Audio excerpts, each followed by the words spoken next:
You would think Animal Jam is a normal, fun game to play, right? Well, I also used to think that until one fateful night when I logged on. That night was already spooky enough without anything to do with Animal Jam. It was windy and foggy and rainy.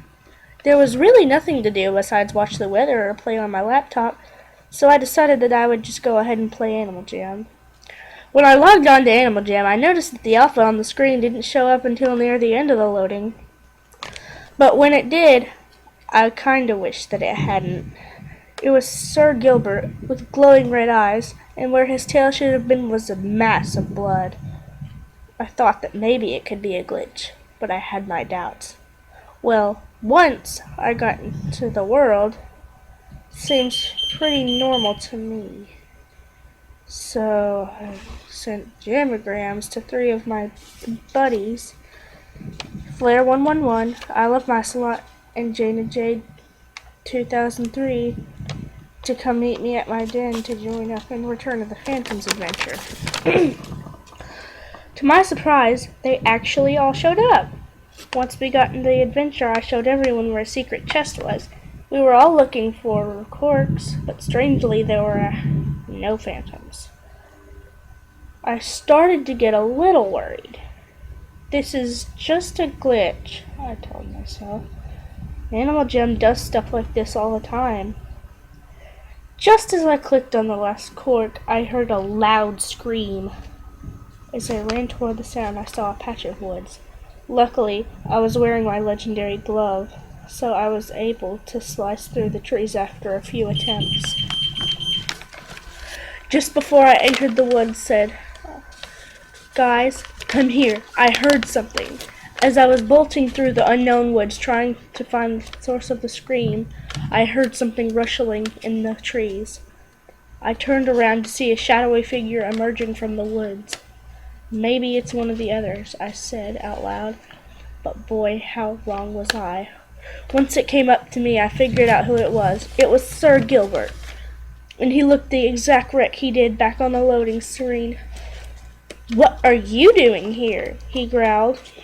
"And how did you find this path? I was sure I hid it well enough from you jammers."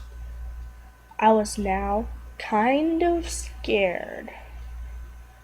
"Mr. Sir Gilbert," I could almost hardly say.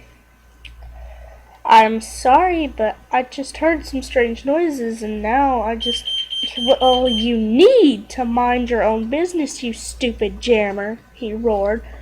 "I can leave right now if you want," I all but whispered. He laughed at that.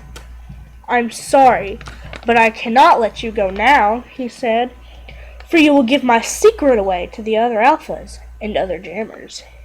He then grabbed my tail and harshly dragged me to a deep part of the forest.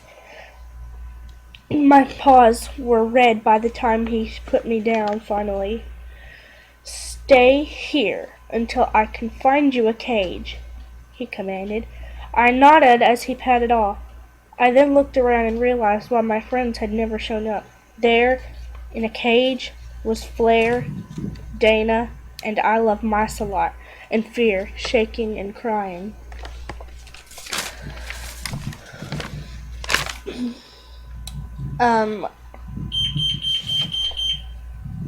Okay, I thought.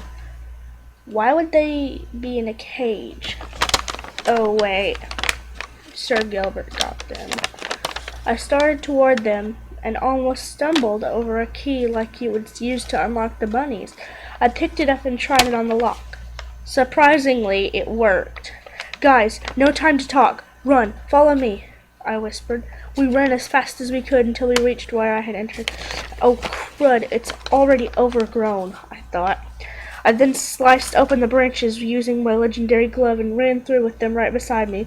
I then heard Sir Gilbert yell, "You jammers are cursed with all of the broken souls of the Jamazians left here to die. And don't tell anyone or suffer the wrath of full-blown alpha power."